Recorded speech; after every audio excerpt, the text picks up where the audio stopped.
With us today is John and Mike from the Brewdudes. How are you guys doing tonight? Right. Or great. You're great. Coming to you from different Awesome. locations. Hey, that's even better. Yeah, this is my first duo, so this will be pretty interesting to see how this format works out for me. So like I said earlier when I was talking to you guys off camera, I was like, I found these guys like a few years ago when I first started getting into home brewing, and I was introduced to smash beers basically through some club members, and then I found these guys who have a library of smash beers. So if you want pretty in-depth conversation on different smash beers and combinations, go check these guys out. I definitely recommend them. So I'm gonna give you guys a quick little introduction here. So we have John, who's in the middle of my screen. He works in marketing. He's a father of three, happily married. 10 years plus. I'm gonna say 15 years plus of brewing. He has won multiple regional and national competition awards. Silver medal at the Championship of Amateur Brewing. Currently writing a book. We'll definitely have to chit chat about that, and a music lover, which is phenomenal. We have Mike to my left. He is a biologist / scientist working in cancer research, which my son would find phenomenal. The one I said earlier who's graduating from UTK. He's getting his degree in nuclear engineering, but his main focus is going to be his medical physics. So with cancer, and he wants to work with children who have cancer. So I think you'll get a kick out of this little conversation, hopefully. Again, this gentleman has 15 plus years experience, well, too. Self-taught, we'll talk about that. Do-it-yourself builder. It's a hiker, paddler, fisherman, and home cook. Did I miss anything? Sounds good. Right. So I guess the biggest question I want to know is, like, how did you guys meet each other? I can take that. So freshman year in high school, we were in the Okay. same English class. I sat in front of Mike. I would just turn around and say stupid things to him. We bonded over that whole experience. Won't get into the details. Right. But it was that's when we first met. But the funny thing is, I don't think that we started to hang out until after high school. I mean, we knew about each other. Mhm. Our social circles were a little they're like a Venn diagram, but we were on Mhm. the other sides of the circles. But then after graduation of high school, I know that Mike was going to a school in New Hampshire. I was going in Boston, but there was a group of us that got together after high school, and that's when we started really hanging out with each other. And there was beer involved, and lots of good times. That Some beer involved. some beer, a little bit of beer. Yeah, so all good things that kids in their 20s get up to. But that kind of started it, and since then we've been hanging out since then. So I can stop there because that's kind of the genesis of all of this. Okay. So, yeah, let's start with Mike then. So, Mike, you said the first beer that you brewed wasn't a yellow, and it pretty much blew your mind. You take us back to the moment the first time you ever brewed that said beer. Yeah, I think one of the first beers I brewed was like one of those True Brew amber ale kits, Okay. and it was extract based, the bucket, Mm-hmm. the whole nine yards. And if I remember right, I mean it was yeasty in the end, as your Mm-hmm. first brew is, because you're probably just excited pushing it, Mm-hmm. right? But the concept of the fact that it tasted pretty much like beer, and then all my friends enjoyed it too, um, was just sort of like mind blowing that you could actually make this product yourself. And at that moment, I was sort of, as a lab-based sort of professional, I was just Mm-hmm. hooked on the process. And from that moment until even today, it's always been about, what is it that makes this beverage, and how do you make better and better versions of that beverage? Yeah, exactly. No, that's awesome. So, you mentioned that you're a scientist. So, does that impart more your analytical thinking skills when you're trying to make some of these beers, or Yeah, it's a little actually more intuition? of it's like a curse really, because in the lab setting, the professional setting, I want to be as specific and focused as possible, and I'm recording all this detail and trying to make pretty in-depth interpretations of results and stuff like that. But then beer brewing, it's like it's a hobby, right? And you want it to just be fun, and you're trying to do it to like get away from that stuff. So but I've really struggled with it not creeping into my mindset of like, oh, I've got to measure this exactly. I've got to measure that exactly. Whenever I get new equipment, it's like, how do you dial it in just right? So it's really hard to separate that. It's helpful for sure to have that laboratory mindset, but sometimes you just want Right. it to be a hobby. You just want to brew a beer. Sometimes I just tell myself, I'm going to leave the pen and the paper out of this brew session. I'm just going to make a beer and see what happens. I try, but it's hard. Okay. So, John, how did Mike get you into homebrewing? That's a good question. He invited me over to some brew sessions, and it Okay. seemed to be a lot of fun. He was doing extract brewing on the stovetop, Mhm. and it was just a chance to hang out, drink beer while we were making beer, and the process seemed fascinating to me, and I wanted to get into it. I also have a DIY streak, so I thought, hey, well, if he can do it, then maybe I can too. And I went to the homebrew store that he frequented in a town that was nearby, got myself the basic equipment, plastic buckets, your first amber ale kit. Mhm. Everything comes in a cardboard box, and you just follow the directions. And from there, I remember I brought over a 6-pack. We were, I don't know, watching sports. It was the summer. So we were just hanging out, and I said, "Hey, you want to try some beer?" And he was like, "Sure." And then I said, "Yeah, I brewed this." And he said, he's got this look. He'll do like a double take at you, it's almost like he's trying to figure out if I'm putting him on, or there's like a look of, I'm trying to figure out what you're trying to do here. But I Mhm. think he thought I was lying, and I don't think it was that impressive of a beer. It was an extract kit, but it was good enough, and I think that he thought like, huh, well, if this guy's going to do it, maybe that we can just brew together more often and learn from each other. Okay. So, how often do you guys get to brew together?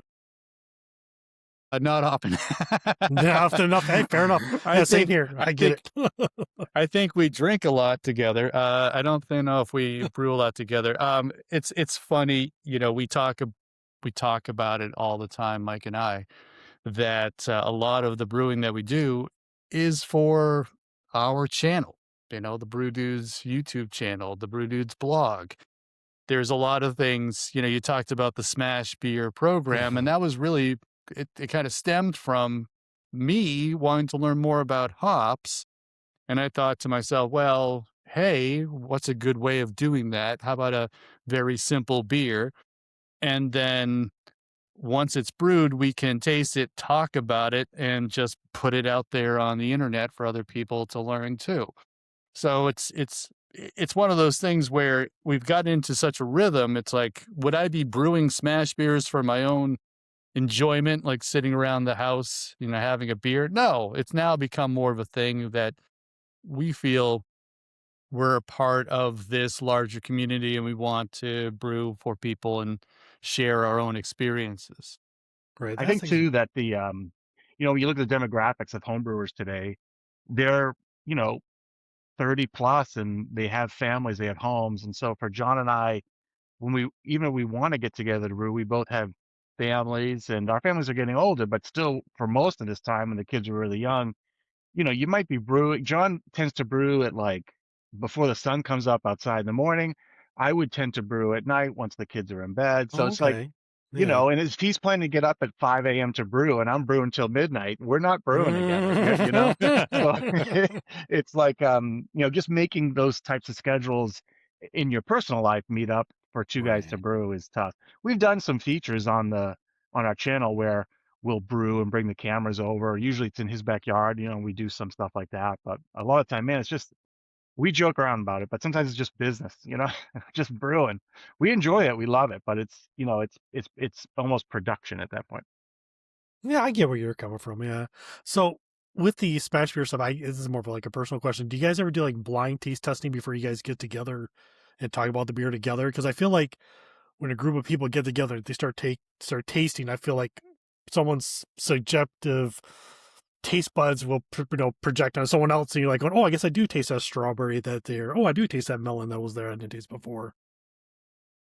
So the smash beer process as it stands today, I will talk about the hop variety, but for the most part, Mike doesn't know what the commercial descriptors are. I Okay. think a lot of these varieties that we're testing out are fairly new, so they're not well known. Yeah. I think there have been some where we've said, okay, we've read about this hop. It's supposed to have this descriptor, this flavor, note in it. So then we go seeking it, and that can have its own, like you said, maybe it's your mind telling you, well, yeah, you are tasting strawberry in that beer. But I think for the most part, I'm handing him something that he has no That's kind of idea cool. what it's Yeah. supposed to, be in terms of taste, aroma, etc.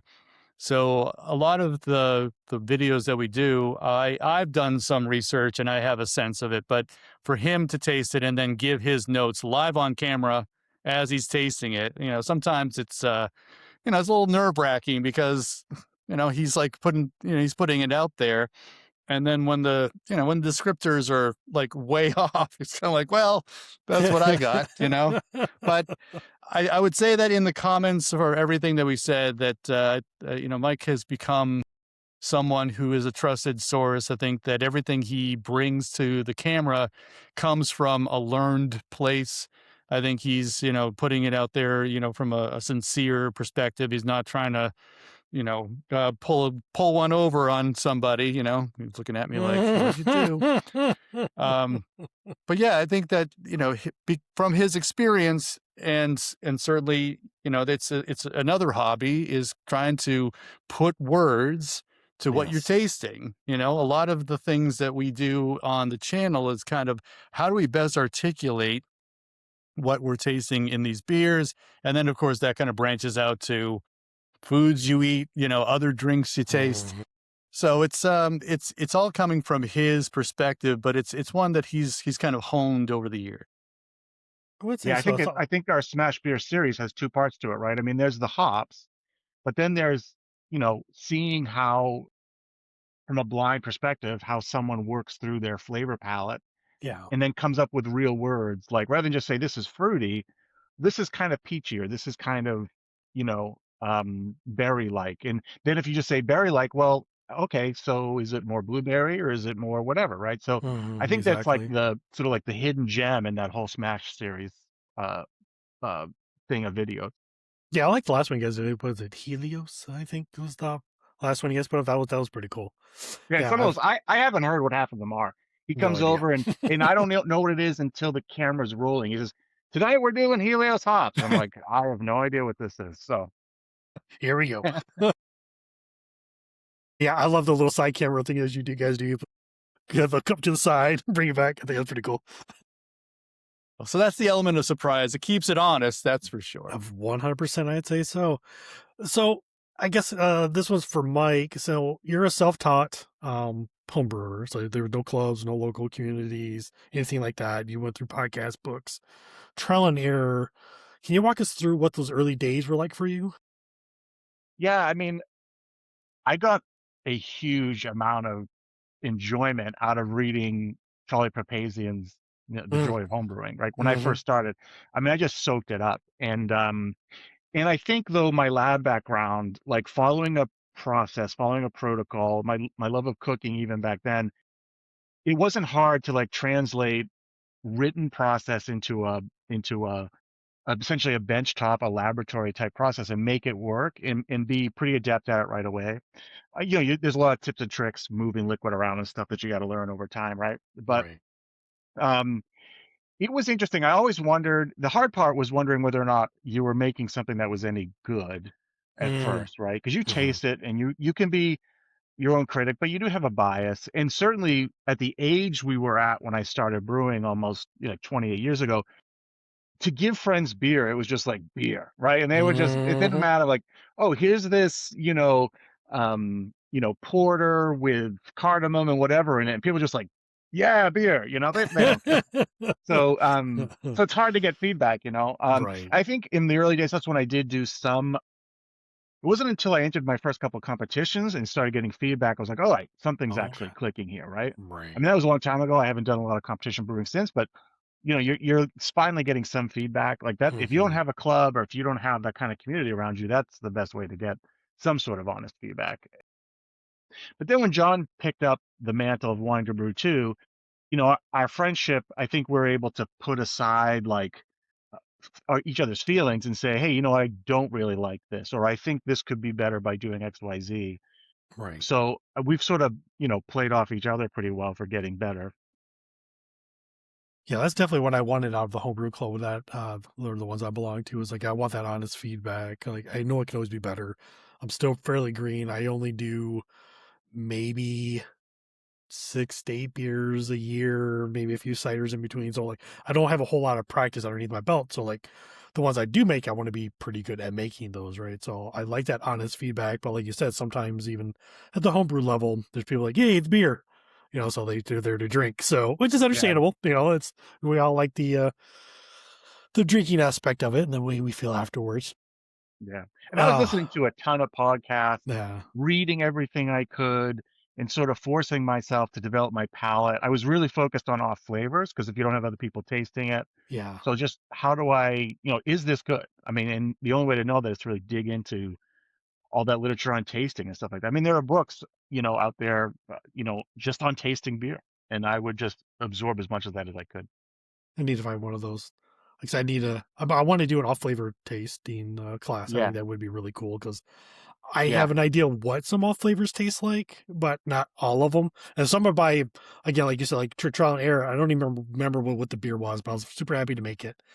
But cold crashed it, kegged it, was ready to go. Poured a pint, smelled phenomenal. I tasted like a Band-Aid. Uh, Didn't know what the flavor was at first. I was like going, what's this taste like? Oh, it tastes like a Band-Aid. Then of course, then you question yourself, like, why do I know what a Band-Aid tastes like? But yeah, so I threw that one away. That was kind of disappointing, but it is what it is.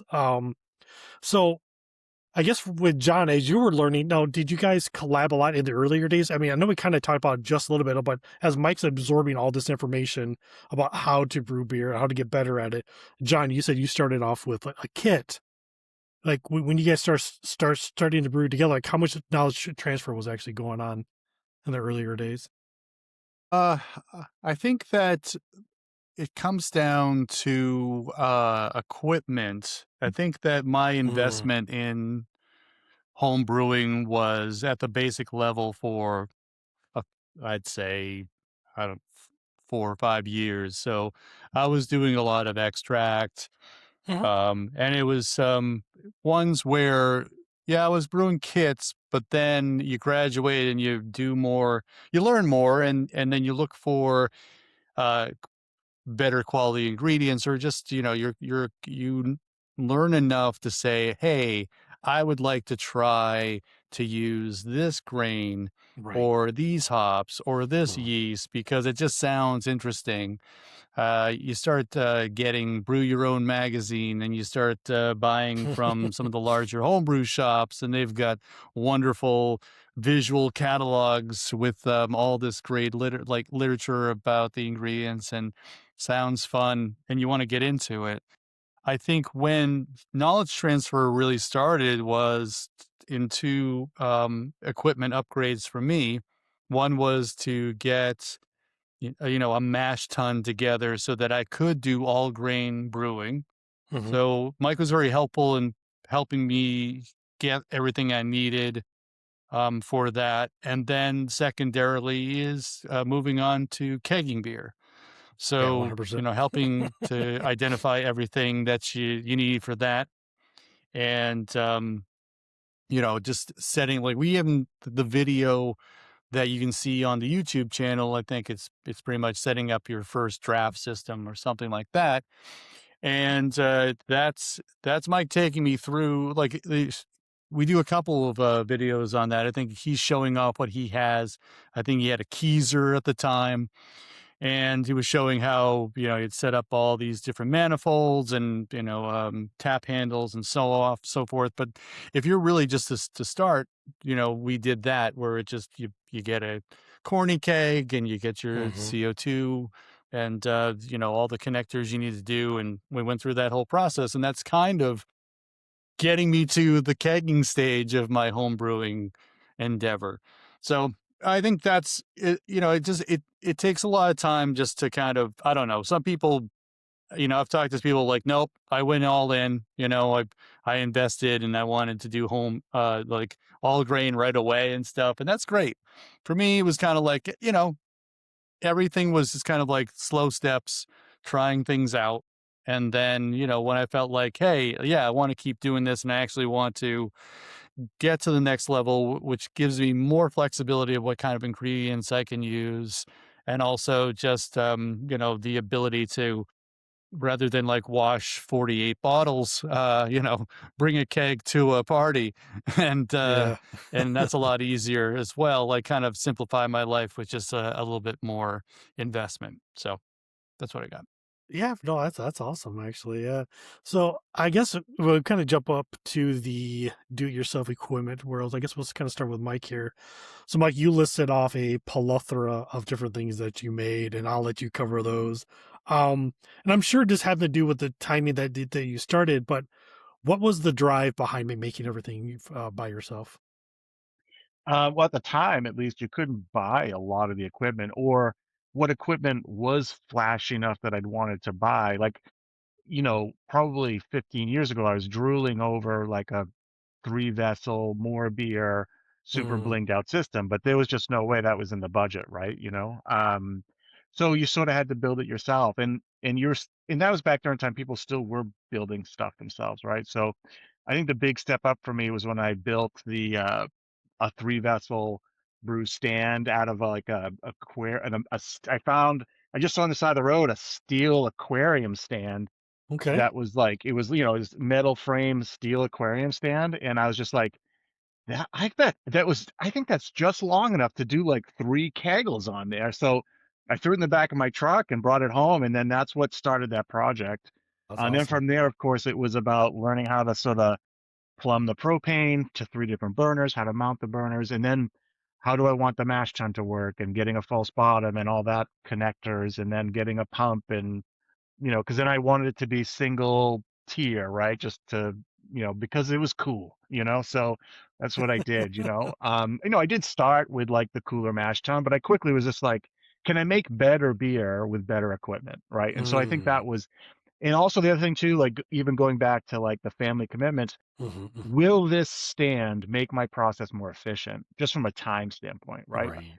Rather than doing 6 hours of filling buckets, dumping it here or there, if I had a linear flow of a system, could could my time get shortened? And that was like really what the goal was. Having a bigger burner, more power, right? So you can get to a boil faster, heat your mash tun faster, and having a direct fire mash tun.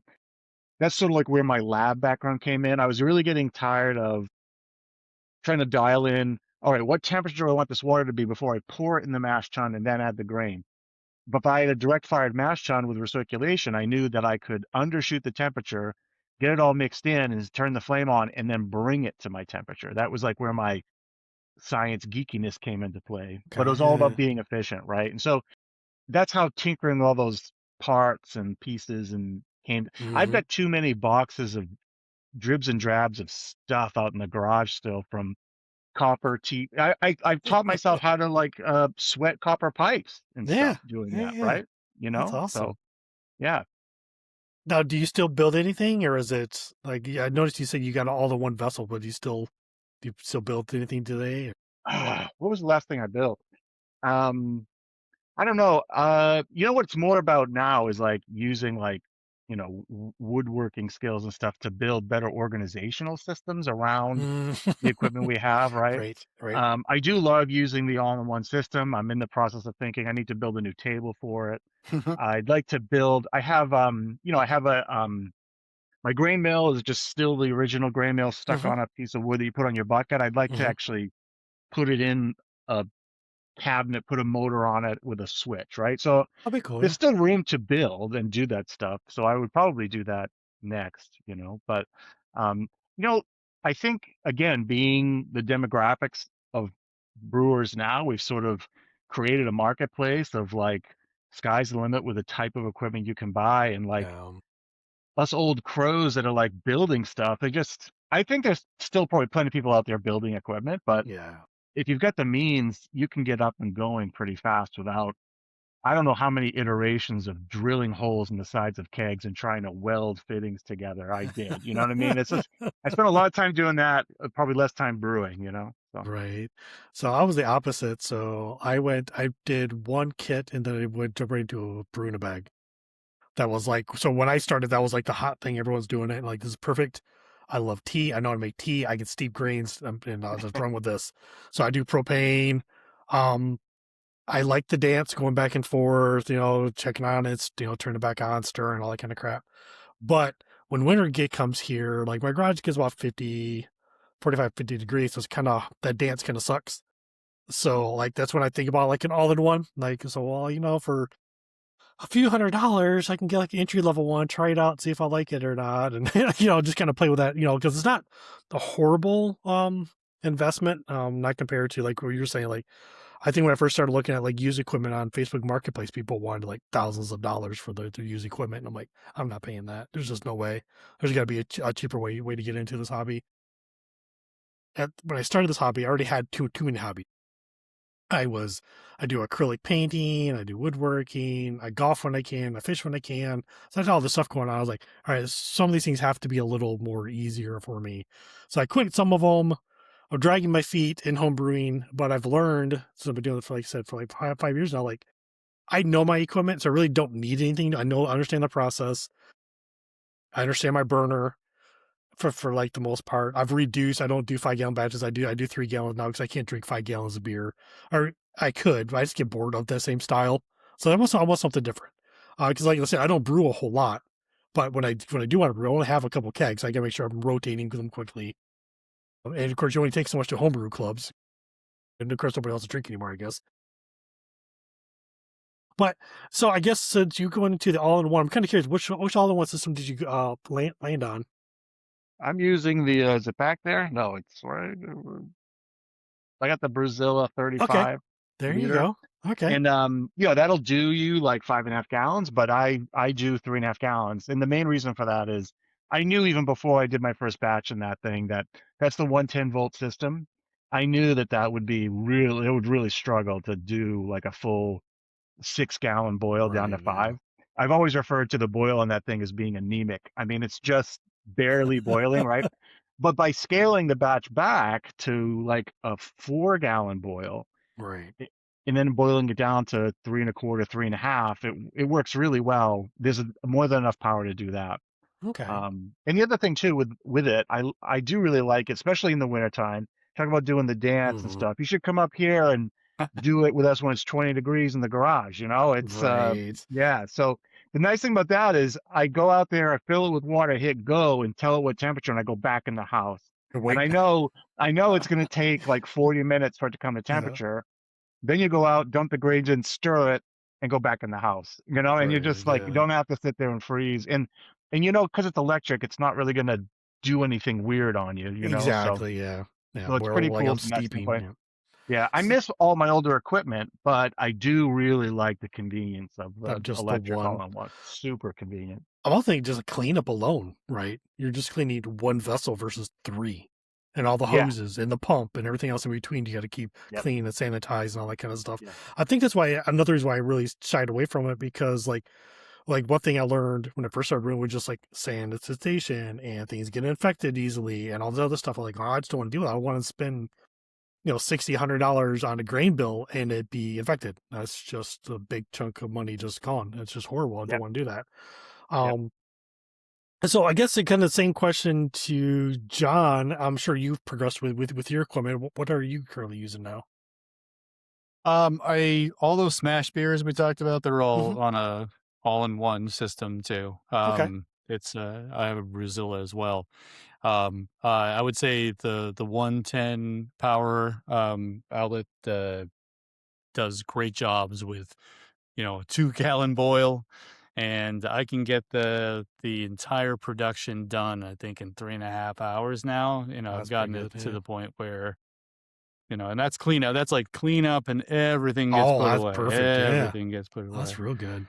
So that the small batches I do on the all-in-one system. When I do larger batches, I'm on a propane. I have a kettle. I do the mash tun in a cooler. I love that process, and it's what I've been doing for a long time now. And I don't know, I have a lot of good luck with it. I have a lot of good output with it. And Hmm. there's something meditative about going through that process of setting it up. And it's not really about automation for me. It's kind of time for myself just to, uh, act out a plan, make sure that I'm hitting all Hmm. the right notes, while I'm, brewing. You sort of start the clock. You get the water starting to heat up, and then you're mashing. Because your grain. You get your grains in the mill, and you're getting that Hmm. all ready. And it's like if everything kind of works like the way you plan, there's a great satisfaction in the whole brewing process. I think it forces you to be present. I think is what it boils down to. Like I've heard I want to. I don't smoke a pipe, but like I hear people talk about smoking pipes a lot. They're like, and they're present. They're in the moment. They're not thinking about work. They're not thinking about this. They're there. And that's how I feel when I brew. Anyways, it sounds like with you guys as well too. Like this is your brew, unless it's 20 degrees in the garage, and then you're back and forth. But other than that, you're present, which I get it because like I told John earlier, like I'm originally from Michigan. So like my last winter in Michigan was like with the wind chills, it was like negative 20 degrees. So that Yeah, was yeah. like that was my last winter in Michigan. I was like, yep, ain't doing this no more. So like down here in Tennessee, we do get 0 days. We've gotten negative temperatures, but it's usually 30s, something like that. So not horrible. It is for me. 'Cause I'm acclimated, been here 20 years, so like it is freezing cold for me. But I couldn't do a northern winter again. There's no way. I'd die. Oh man. So besides your besides the other ones systems, like, is there another piece of equipment that has made a big difference in your beer quality over the years? Okay, you know what? For me lately, with the smaller batch size, the other thing that I noticed I could do was I have all these uh 5.5 gallon corny kegs. And so one of the motivations to go into the 3.5 gallon size too is that rather than go out and buy, I'd love to go out and buy like one of those small conicals or something like that that have Mm, all the cool fittings and stuff mhm, like that. But one thing I've noticed is switching to using a couple of those corny kegs for fermenters, right? Because the gallon and a half headspace is more than enough with a 3.5 gallon batch in there.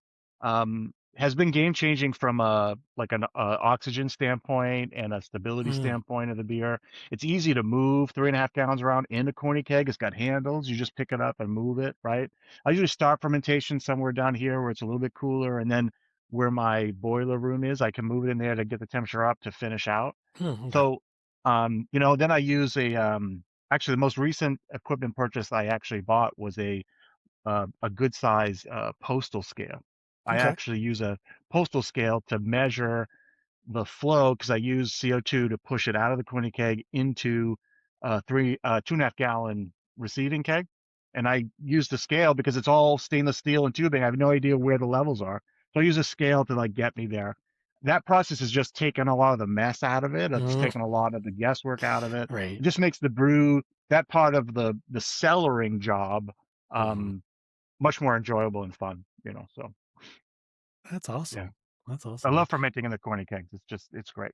So I've done pseudo lagers in corny kegs. I bought myself a really fancy spunding valve. I bought the Spundit 2.0, which is like a phenomenal device. I've actually daisy chained it to like another one to do two lagers at once, But yeah, which is cool. really, really cool.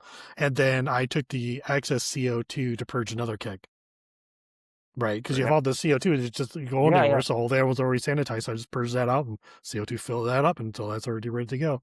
So like for I think I gave $60 for it. It might be more nowadays, but for $60 investment, I think it was worth it because when I looked at other spunding valves, like I couldn't figure out in my mind how could I daisy chain this and be cheaper than what this one thing would cost me. up front. That's interesting. So I hadn't thought of that. That's pretty cool. yeah, it's really neat.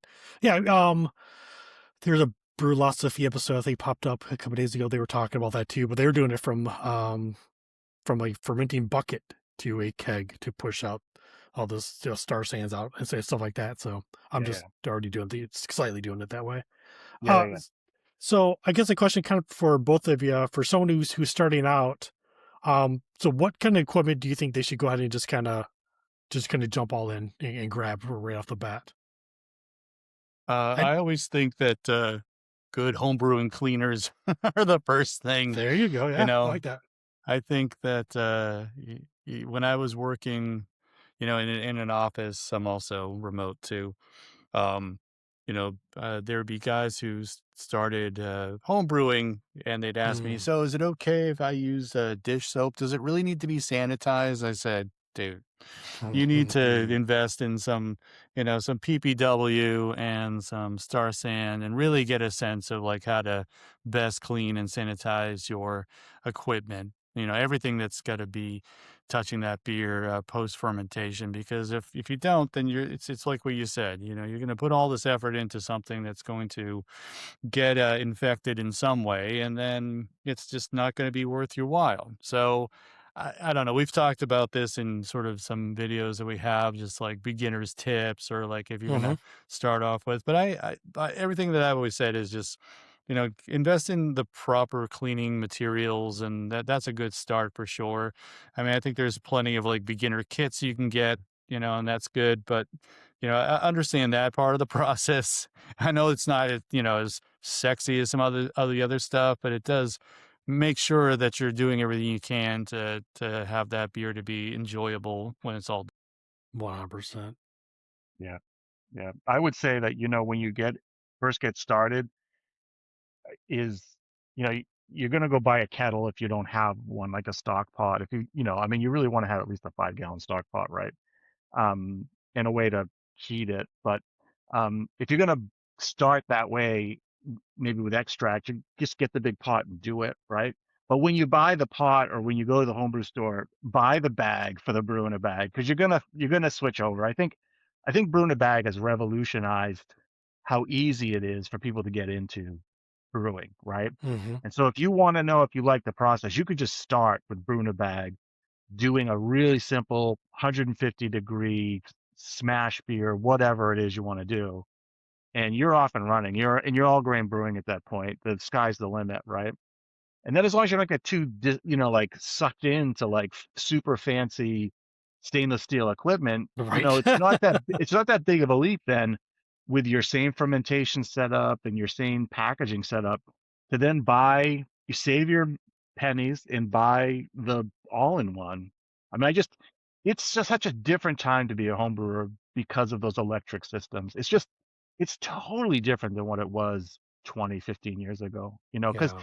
I think 20, 15 years ago, the pundits were like, we were so deep into like the mechanics of like fluid flow and all, and brass versus aluminum versus, right. But all Right. that stuff has gone away now, thankfully, because it's just all stainless steel, and it's the Hmm. best metal to be using. It's super accessible now. um so why not? It's just so easy to start as an all grain brewer if you can just get over the hump of the fear of like mash chemistry and stuff like that.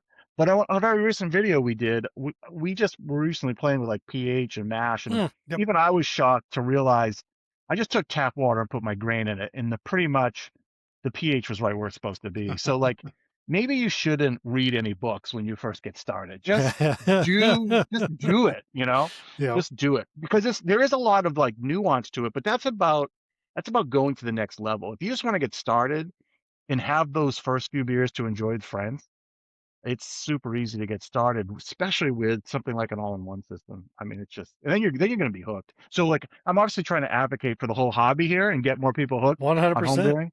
But it's like, I think those all-in-one systems are just the way to go. Now, granted, they're a little pricey, but you can probably, $400. And if you like it, you're going to be doing it for a long time. You know? Exactly. Yeah. No, that's very true. I guess kind of go back to like John's point. But keeping everything clean and sanitized. Like I've told this to like a few friends of mine. Like essentially, you're making food. and you want to preserve this food as long as possible. Now, granted, beer does have a shelf life, and I'm not sure exactly what that is. I think some last 6 months, some can last a year, some can last multiple years, but still, you're making food, right? So if you think about it that way, I think people are a little more apt to, okay, well, maybe I will keep everything clean because, like, you don't want to cross contaminate, but again, like your home cook, like, so you don't want to cross contaminate your workstation with other stuff around you, right? So you try to keep everything as sterile or isolated as much as possible. I also like to tell people that I have a cleaning hobby that makes beer. So Yeah. because I True. think that's great. That's you clean great. a lot. You Yeah. clean Yeah. this, you clean that. I got to get into your guys' competition wins.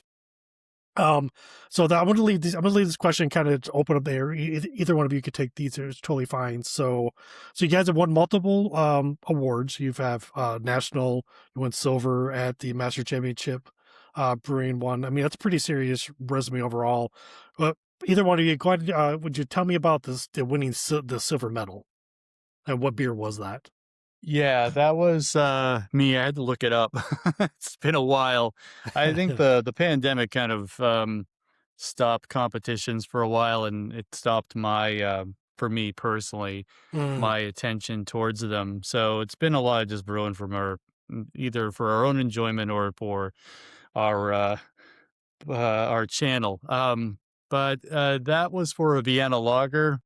So the way that nice. that particular competition was set up, you have to win first place in some regional competition, and then Mm, that gave you the ability to submit that beer to mhm, that national competition. So Vienna Lager, it was a lager style that I had been kind of iterating over the uh, maybe like a 2-3 year period, and I just was submitting all beers into competition just to see how they would do. But that's one that people seem to like. mhm. So one first play, it was the New England Regional Homebrewing Competition, and then that same beer got shipped to wherever the national one. I actually checked out their website. They haven't updated anything since 2020, so I'm not sure if that Oh. particular homebrewing competition is still happening. But it's a good thing. I have it in my basement. I have all the silly ribbons that you win in competitions and things like that. And it's hanging up in the basement. But there was a good time, probably in the late teens, where I was submitting beers probably 2 or 3 times a year and just seeing where I'd get. Well, that's pretty cool. Yeah. Have you guys ever competed against each other just for funsies? Not Nah, intentionally. I not think in intentionally, the no. early days when I still used to throw stuff in, we would have stuff. But what's really interesting between John and I is we don't brew a lot of the same styles, actually. Okay, interesting. Okay. So when it does come to competitions, we probably would be in just different categories, Hmm. as far as he knows. As far as he knows. He's spying on him. He's got Yeah, another suddenly his webcam Vienna set up Lager's somewhere. winning gold at some national. I'm like, Under a pseudonym, or I'm just yeah, using a different, brewer name. yeah. Oh man, that's awesome. So I think this is an elephant in the room for me. So John, you said you're writing a book. Well, I Okay. think that we wrote a book. Mike Oh, and you I wrote a book. actually Okay. wrote a book. Yeah. Okay. So And I don't know if it's still out there to be purchased, but as a part of our endeavor here, we were mhm.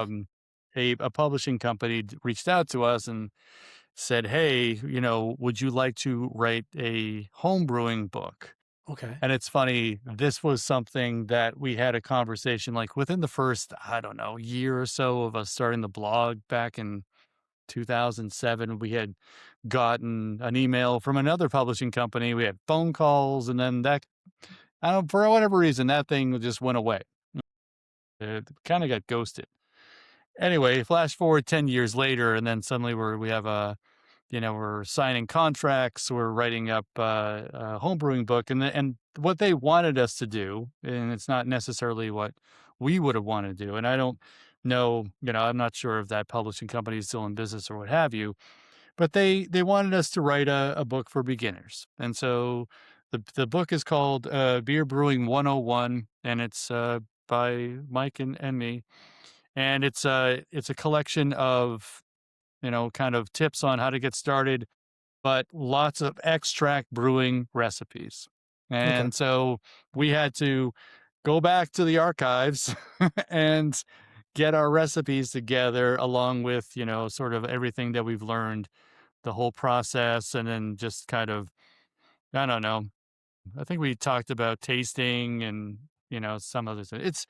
It was a great process. We had a lot of fun doing it. I think they gave us 6 weeks to to finish it. Oh, wow. And so there's a lot of like we talk about like our different our different working patterns. Like I would get up real early and I would be proofreading and kind of, taking what Mike wrote and worked it out from a, grammatical standpoint. And then he'd, get back on and he would just write. Mike would just write, like just out of his head, just write. And then like I would wake up the next morning and like edit, and then I would add my stuff. And like all the recipes were things that he was like, pulling together, and we were like formatting and so on and so forth. And it was a fun process. And at the end of it all, like I think in late 2019, they published it. We had to support it and all that stuff, and we did. I think you can still get it. It's still out there. So look for it. Beer Brewing 101. And it has our names on it. I think I may have seen something similar to that. I'll have to double check. Somebody gave me some free books a long time ago, bookshelf over there. I'm going to go see what's on my shelf over there. It's a big yellow cover, and can't miss it. Yeah, I can't really. Yeah. Behind me, it's all dark back there, so I can't see the bookshelf very well. But yeah, I'm kind of curious. I'll have to go check that out later. I'll send you an email if I have it or not. Cool. If not, we can send you a copy. There you go. I always threaten to take a copy and drop it off at the local homebrew shop. Just quietly put it on the shelf. Just like leave it there one day. That'd be hilarious. This isn't in inventory, but okay. Just put like a big old free sticker on it. Yep. So how many pages was it when all said and done? You guys remember? Over 100. I mean, that's with illustrations and things like that. But the majority of it was recipes. Real basic stuff. But we converted a lot of our legacy recipes from all grain. At that point, we were deep all grain brewers. So I used, my software. I used, Beersmith to just help me convert them to extract recipes. Right. Because it's sort of like going the other direction, So, that's what we did. It was a great experience to learn how to work with a publisher. I think when we sort of agreed to do an extract beginner book, it was like, okay, this doesn't really excite us, and we don't really know how it would hit the market anyway at that point. But we were like, let's do it. So at least we learned, one, working with each other, like for something bigger than just, having fun on YouTube. Like, let's take on this project and learn, see if even, can two long-term friends actually work together on something, and so and John described the process to a T. It was perfect. It worked really well. I had reservations about just being a writer, and John just said, I'll back you up with the grammar. Just don't use it. You just free form it and I'll fix it. And it worked great. Oh, that's cool. So, that's really cool. Yeah, so it was a great experience. And, that way we were ready we know what our limits are now. When we can we do our next project. Hit your ceiling. I like that. But still, at time crunch, 6 weeks, that's insane. That's like a bad college course right there, right?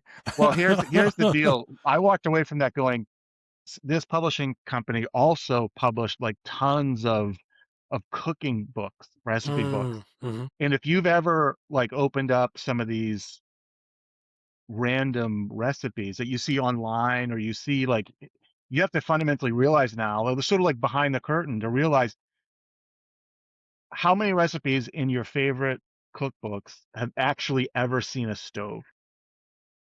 Oh, wow. None. Probably 10% of them, right? Yeah, not many. And that was the one thing that we refused to do. I wasn't just going to make up recipes. Like, I had to have known that we had brewed the recipe once or twice in the past, right? Because essentially they were just like, no, you know what to do. Just make, so, I mean, I could easily sit here and tell you, yeah, it's 4 pounds of extract, flaked barley, and roasted barley for a dry stout. Boom. But like, come on, there has to be some new. I can't just give you like a Martzen recipe off the top of my head and say, this is going to be a great Martin, right? So we had to like, luckily we had brewed so much stuff in the past that It was just that we could fill in transferring. most of the Yep. things we wanted to do, you know. Right. But Yeah. A lot of that yeah, institutional knowledge. So yeah, can yeah, help out a lot. That's awesome. yeah. It was interesting fun. I bet it was. Yeah. That's still kind of blew my mind. I didn't know it was that fast. So I turn around on a book, even at 100 pages, that's still a Yeah. lot. Now, was there a lot of back and forth between like the editors and that kind of stuff as well? Or was it just pretty much you did revision? Like, all right, we'll take it. They had deadlines for sections. I think that they Gotcha. just wanted to make sure that we were submitting things on their schedule. I think there was some back and forth after like the rough draft. Everything was submitted. You know, we talked about a few things, but I don't think they had a lot of notes. I think they were Gotcha. Fair leaning enough. on us as being the experts. And I think that there were maybe have been a few questions about, oh, why are you putting in metric uh, calculations for this? And, it's because, we need both, and Yeah. Mhm. so there was some like editorial conversations we had, but I'd say for the most part, we were left to our own devices. Like they had like this, they had I the love it. structure and they said, all Yeah. right, now go to it. And they had the schedule and we followed it. But after that, it was kind of like, all right, you have a book. It's going to be released on such and such a date. And now, That's awesome. let's talk about promoting it. Yeah. Yeah. Yeah. It was a factor. It was a factor. It was interesting. Yeah, very interesting. So speaking of interesting, let's jump into the Brewdudes YouTube channel. So what was the birth of that? Like how did this brainchild come about? So I would say it began well, the channel became a true channel, I'd say, in 2013. Before that, we had a blog. And I am more of a natural writer than Mike is, but Mike has so much more, knowledge about brewing and has a lot of things to say about it. And I think at the time I could see where internet media consumption was going. That I think that people were not only getting better. I think the platforms were getting better at serving video, Mm-hmm. so that it was more seamless. And also, I think because of that, nobody wants to read. So, and it was also hard to get Mike to sit down and put a post together. So I said to him, look, this is where I think we should be going. I think we should start doing videos. And I think that's going to be what our main content format's going to be moving forward. And I think that kind of opened up a lot of things because, we could meet every week and chat through whatever we had to talk about for home brewing. And then I think that it also gave us freedoms to pursue our own interests. I think the smash beer thing is a, good example of like, that's Mm-hmm. something that I wanted to learn more about. And that I brought that to the channel. I think all of Mike's scientific experiments, his trials with like either equipment or his trials with like, hey, we're going to do a series on off flavors. Isn't this going to be fun? Come over and taste some really bad beer and we'll talk about it. But like, I think it kind of opened up, it gave us more time to, um, I don't know, come up with ideas. And then it was easier to put those ideas out there for others to learn about rather than like kind of sitting down at a desk and, typing things out and maybe like grabbing photos and putting that together. I think that once we started doing videos, then it was almost like the blog became more of a place for those videos to be housed along with commentary that may not have made the video transcript, like Gotcha. here's some other things that we were thinking about, and maybe some clarifications, after you do the taping, there might have been something that this beer turned out to be, a little bit different than what we, first tasted. Like it settled, it aged a little bit better, and it was a better experience.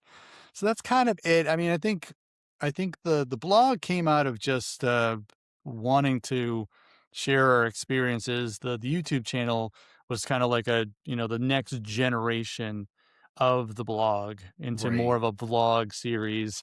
And for whatever reason, we decided like, hey, we should post something once a week, which, No pressure. has its drawbacks too. But yeah, we've done a lot of cool things. I think the latest thing that we've been trying to do is the Jar of Destiny series, which is our own little home brewing challenge where we pick up, our little wooden nickels. Yep, there's the jar. Yeah, we should have a window for the jar. Um, but it's a way to pick out a random style and then say to yourself, okay, I'm going to learn everything I need to about this and try to make the best example of it based on, what I know from commercial examples or what the guidelines tell you and all this stuff. And that's been kind of fun. We do a pick once every 3 months, and then we take those 3 months to go around and figure out what we're going to brew, and then we come back together and talk about the process, talk about what we learned, taste the beer, and chat about it. Oh, that's really cool. I think So, too, like back at the beginning of our conversation, we talked a little bit about learning and homebrew clubs and community, which is like one of the big things people like to talk about with homebrewing, right? I think for us, this was just our way too of like the blog and then obviously videos. It's actually sort of become an extension of the hobby for us, at least, at least for me. I don't mean to speak for John, but I think it's just another way that like rather than just brewing beer to drink it or share with friends and stuff, it's actually sort of become interwoven in terms of how I identify as a home brewer. It's like the beer and the brewing process and all the science, but it's also being a YouTuber in the brewing mm, space, in the home brewing space. So it's sort of like right, it's really sort of just become an extension of the hobby in a weird way. That's how we're giving back to the community at least. And right, yeah, we've all never approached it from a standpoint. I hope it comes off in videos, but we don't really speak about things from a position of like authority or sort of like we know what this is about. We only ever speak like this is what our experience is. Like I'm not going to sit here and tell you that Helios hops are XYZ. I'm going to tell you that when I tasted these hops, um, they tasted like this. And so your mileage may vary, right? I mean, so right. we've only ever just gone at it from a very honest standpoint, and that's how we sort of feel like we give back to other people who just want to listen, right? Mm.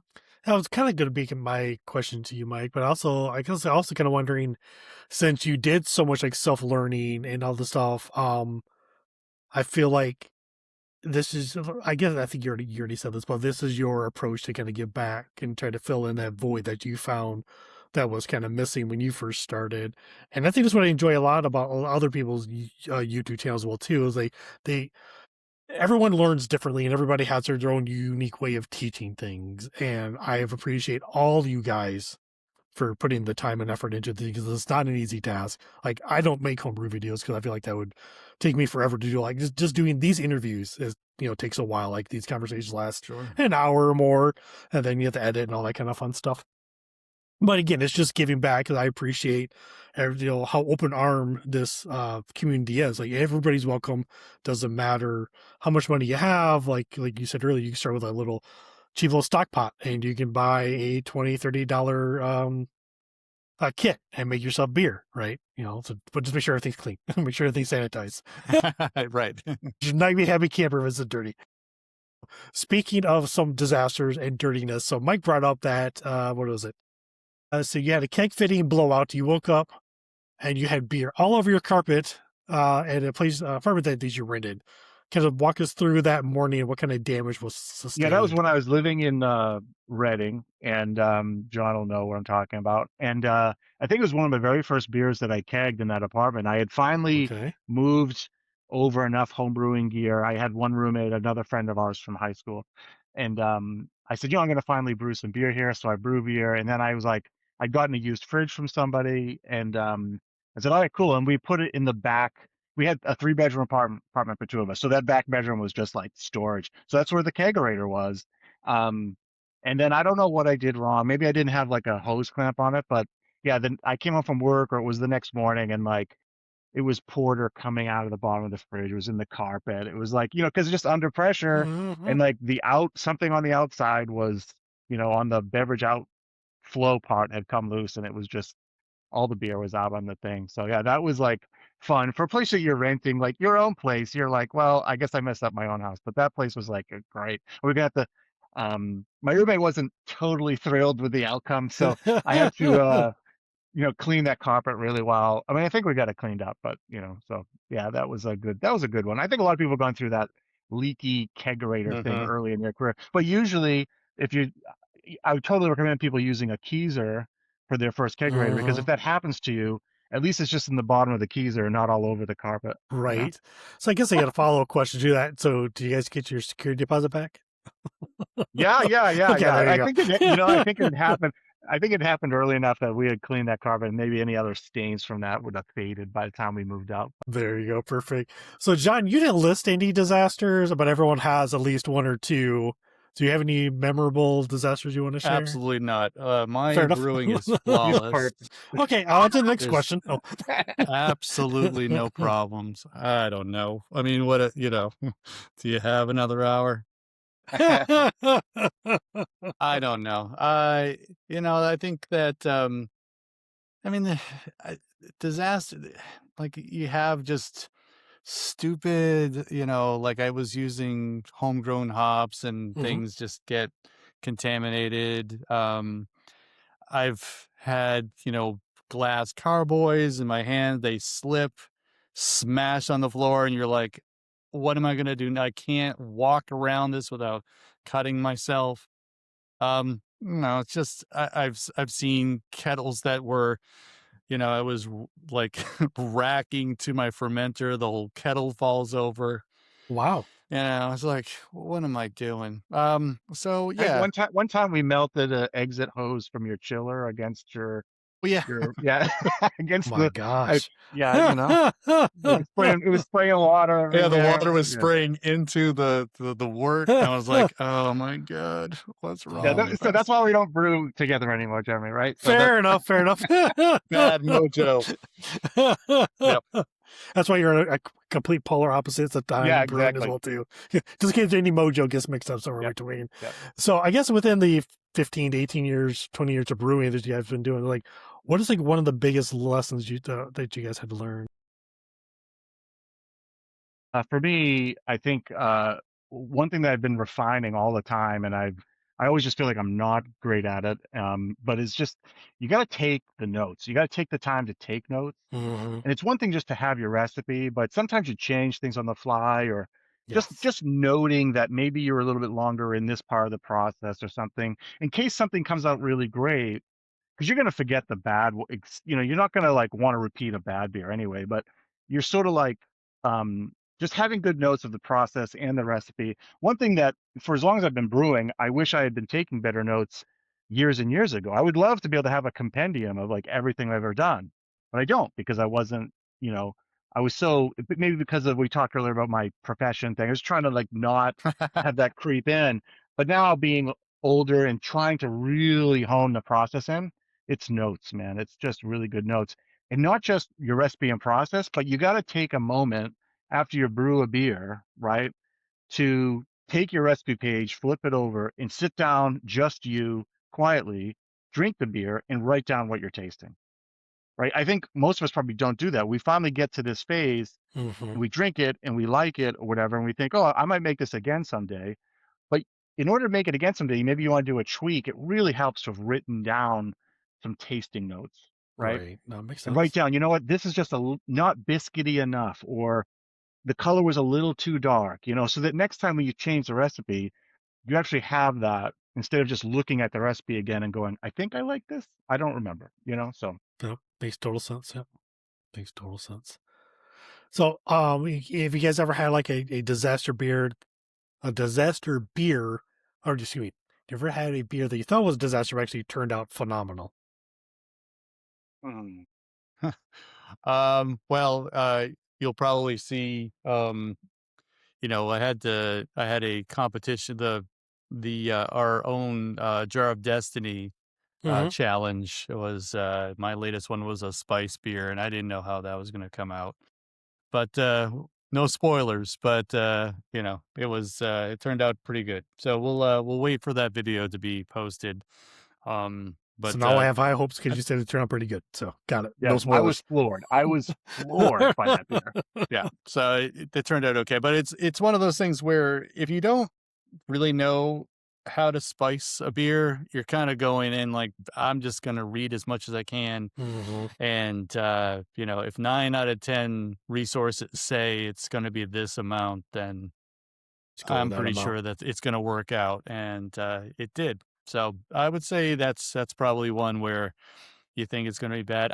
Actually, you talk about that beer where the chiller hose melted, and that beer turned out okay too. It was a little light in the body, but it fermented fine. It Pretty fermented tasty. fine, Yeah. and it was like, all right, this is bad. That could have been. Well, but we just went through the process. We were like, all right, well, it's going to be a little watery, and it turned out just fine. Yeah, It wasn't the it's like- best. it's just it light could beer been, now. but it wasn't bad. Exactly.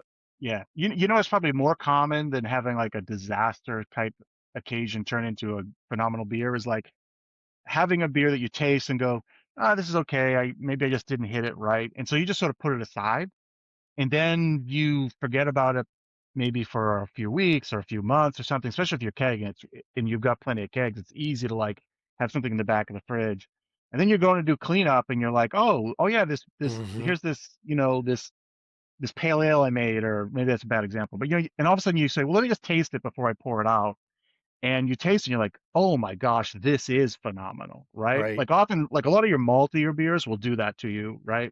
Like you brew something and when it's 2 weeks, 3 weeks into it, you're like, oh, Mhm. this is pretty good. I like this, but I just don't love it. So I'm going to move on. I'll just put it Mhm. aside. And then all of a sudden you taste it later and it's really turned into something pretty amazing because all the flavors have come together and Yeah. any of the weird stuff is probably settled out. And even just the minute leftover yeast is still trying to do something to the beer. And that's probably more common than like a disaster going the right Right. way, Exactly. but Yeah. it's just something having its time to rest and coming together. Mhm. I agree with you. Yeah, I did a hazy pale ale for a competition here. I think it's next Thursday. Yeah, next Thursday. So I don't know how to say the hop name. I want to say Aline or Lena. It's ELANI. Never heard of the hop. It was one of those Atlantic, was it homebrew supply that they went out of business with a couple years ago. And I was late to their sale, so I bought almost all the hops I possibly could afford. And I bought these experimental hops because they didn't have a name at the time. And as I had it for a while, I wasn't going to make like a tropical blonde ale. I thought it sounded kind of good because I had like white peach and tropical note and this, that, and the other. And then this competition comes up, and like, okay, I'm going to make this. So I kegged it. I let it sit for about a week. I poured off just a little sample of it, and it smelled great. I mean, and it still smells great, but it didn't taste great like I wanted it to be. So I let it chill. It's probably about 3 weeks old, and it's definitely got a lot better. So I'm hoping next week when I actually enter into the competition, as that gets at its peak, because I want to win. So Good luck. That sounds good. That sounds good. yeah. I've never made one before, but like I did a Sierra Nevada Pale Ale around December time for that competition. So I kind of used that as my base recipe. It just so targeted the same amount like IBUs, but I substituted one of the malts with white wheat, basically. No, not white wheat, but oh crap, I'm trying to think of it now. Not flaked oats. That's what I think. I think Yep. is what I'd be Yep. using. So to get that, the haziness to it, stuff like that. So I think it's going to be fairly good overall. So I kind of want to talk about some of your other guys' little passions as well. So I guess I'll start with Mike with this one. So you're into a lot of other activities, obviously, but I want to talk about your home cooking. Have you had a chance to do like food pairing yet with the beers that you make? Yeah. I mean, there was a time where I used to think about that a lot, and I've even thought about like how would I've sketched out in a couple times like what would be a cool at my house with friends like beer dinner type Mm-hmm. pairings, stuff like that. So I have thought about that in the past. I used to follow a lot the Sean Paxton. When he Mm-hmm. used to be pretty active, right? And so he has like a wild rice recipe using like brown ale that I've repeated a Okay. couple times. A few Thanksgivings we would make cranberry sauce using like a Belgian quad Okay. as like the fluid base to sort of, I mean, that's just phenomenal stuff. So yeah, I've always loved cooking. In fact, when I was graduating high school, um, I was really torn between going to like getting a culinary arts degree or going to get a degree in biochemistry. I mean, it's Wow. just really weird, but Yeah. it's weird, but when you think about how similar those two things actually are, it sort of makes sense. And then I sort of thought to myself, well, I'm probably not going to make any money as a chef, so I might as well go become a biochemist. And then I think that's where homebrewing came into my life, is trying to scratch that itch of not being a full, like a cook of some sort. So, yeah, I know I've always, my wife would hate me for saying this, but when we first got together, when we were first married, her cooking was, fine. I'll just leave it at that. And so I did a lot of the cooking, right? But over the years she's a far better cook now. It's fantastic. It's okay. But I did a lot of the cooking. And before we had kids, we used to do, Indian food, Wow. Thai food. So Nice. just Yeah. try to mix it up and do all kinds of stuff, Mediterranean, whatever. Obviously Italian, everybody likes to hit Italian, but just do stuff like that. So yeah, pretty extensive. I've always enjoyed it. And pairing beer with food, um, yeah, it depends on what I would have as homebrew available to pair food. I almost never buy commercial beer, but sometimes if I'm buying commercial beer, I might think, what would I want to eat with this? And can I make that myself? So Right. Yeah. I don't come across as much as I once did, but like I always like the Coors Stubbies as my lawnmower beer. That was just something about it. It just hit the spot for me. But then I started making my own cream ale, and that became my lawnmower yes. beer. So, Yep. Yep. Yep. so I guess over to John. Again, like I said, you're like a music fanatic. You're into marketing. So, how has music and marketing like influenced your home brewing?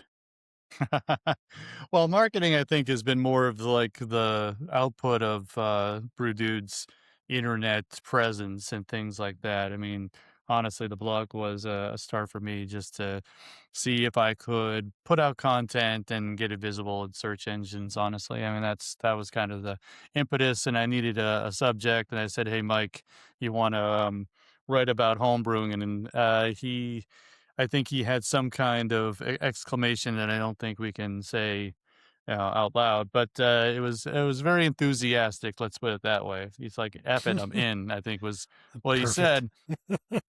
So that's part of it. Music, I don't know. I think that it's you say being present in the home brewing process. I love playing music and having that going on. Well, when I'm up in the morning, it's usually in earbuds and things like that. But I think that that plays a good part of my home brewing hobby. Love seeing bands live. I like talking about music. I like you know listening to music on vinyl, that sort of thing. Yeah. Ooh, nice. I like it.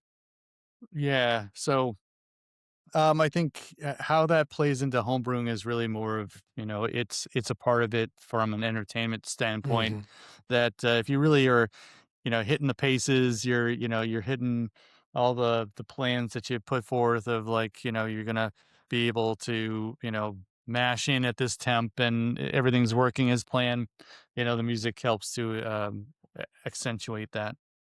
That's pretty cool. I was in I think it was last summer, or yeah, I think it was last summer. I was in Florida with a cousin of mine. We had this one brewery, and I can't think of the name of them right now, but their whole menu was songs from the 80s and 90s, which of course was the generation that I grew up in. So like, oh, I was just in love with everything. It was so great. I was like, oh, just all the pop themes and the music. It was really, and that's all they played in the background was all 80s, pop rock and stuff like that. So I was like, oh, this kind of stuff I jammed to for the most part, anyways. Like, I'm not a huge fan of modern music. I kind of feel like Adam Sandler's. I just kind of got off the music bus a long time ago, and I kind of stay in this lane. There is some modern stuff I do enjoy, but not a whole lot. Not like I once did, right? So I think it's a generational thing. Like whatever generation they reminds you of the happier days of life. I think is what you kind of cling to. Like, there's even movies I still like to watch over again, like the Brat Pack movies. I can watch those over and over again, like 16 Candles, Yeah. Weird Science, stuff like that, right? The Goonies, obviously. And now I have a 2-year-old granddaughter, and I can't wait for her to get like 4, so I can start watching like Time Travelers with her. Because nobody seems to remember that movie, but this one with like has like 6 or 7 like little people in it, and they're pirates, and they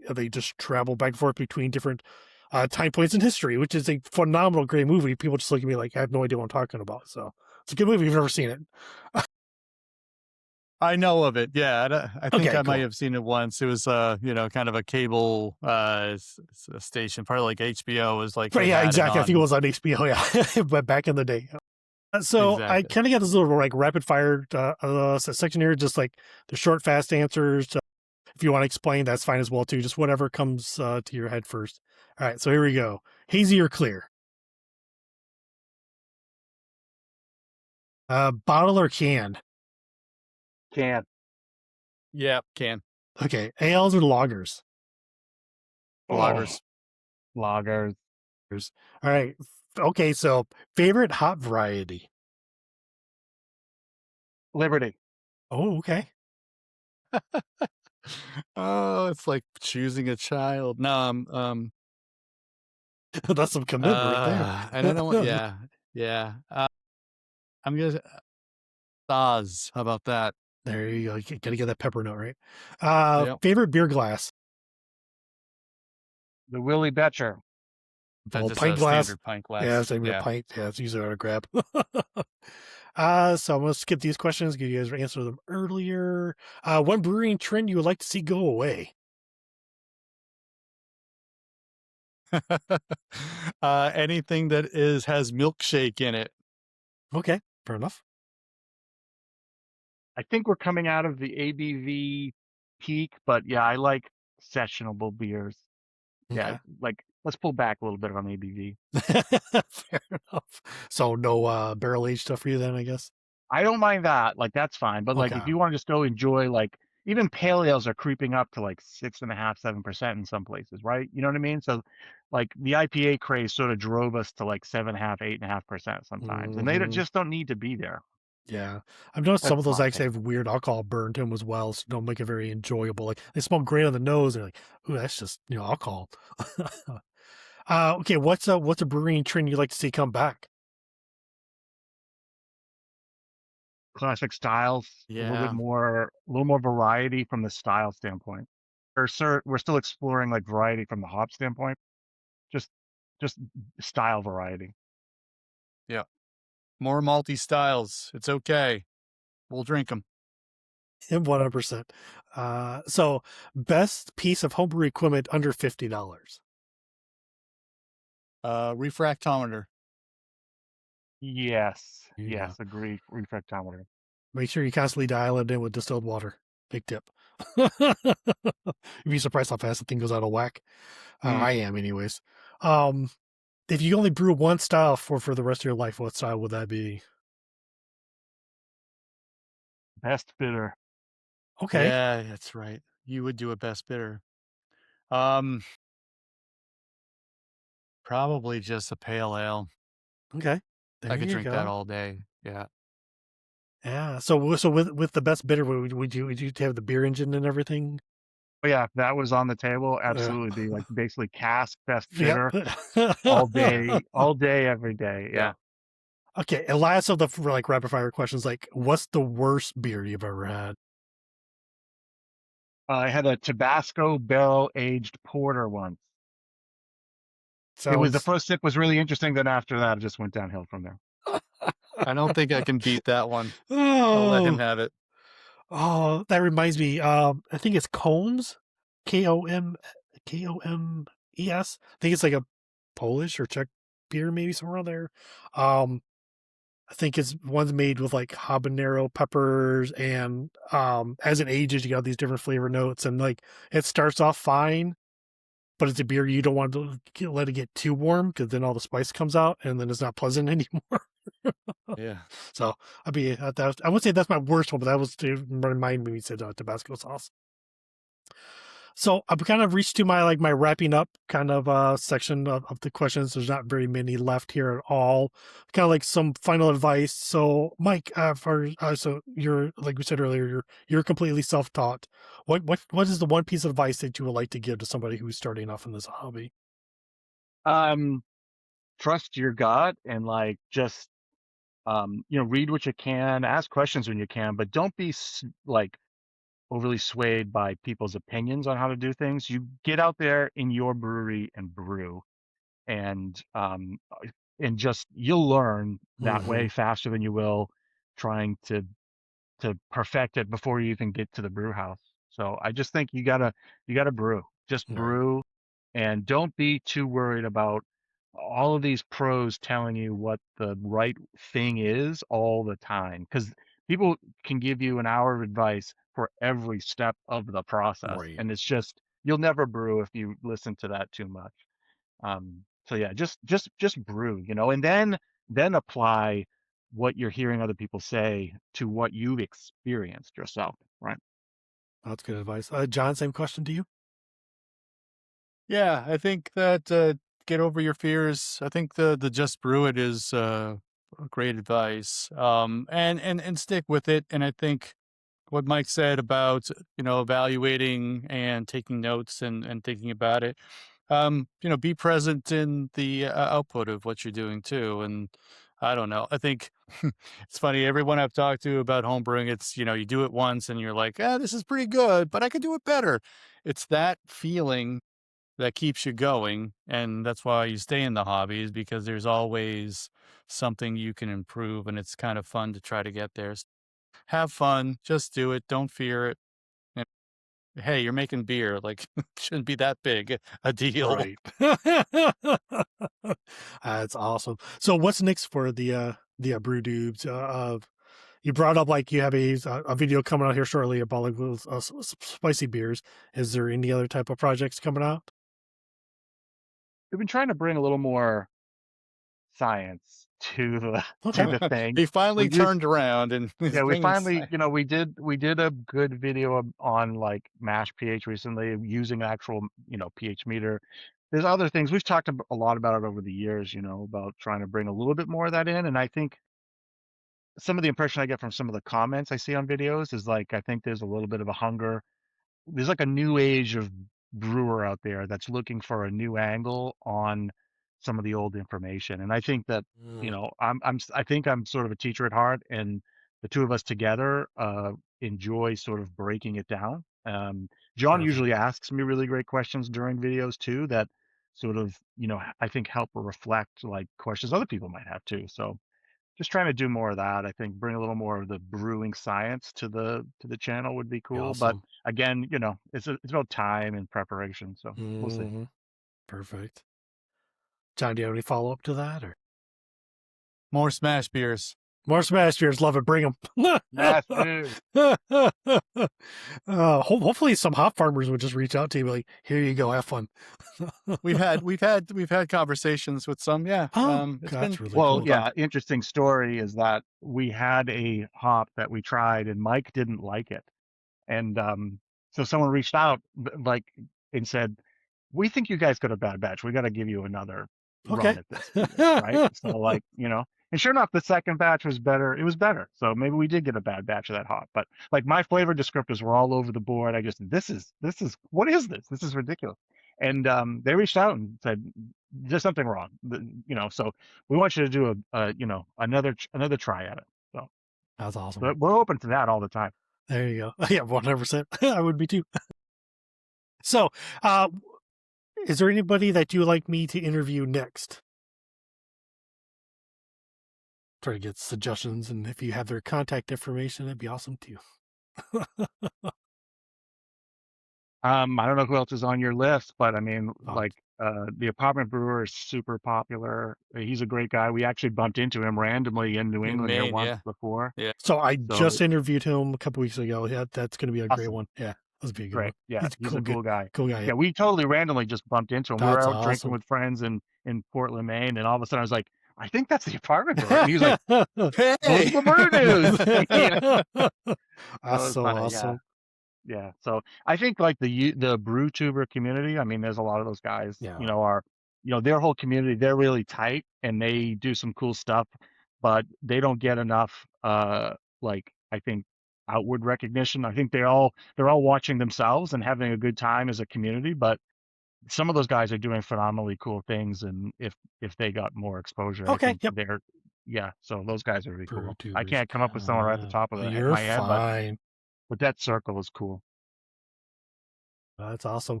So if you have any socials you guys want to go ahead and shout out right now, this would be the perfect time to do so. Sure. I think that you can just search Brewdudes YouTube. You'll find us.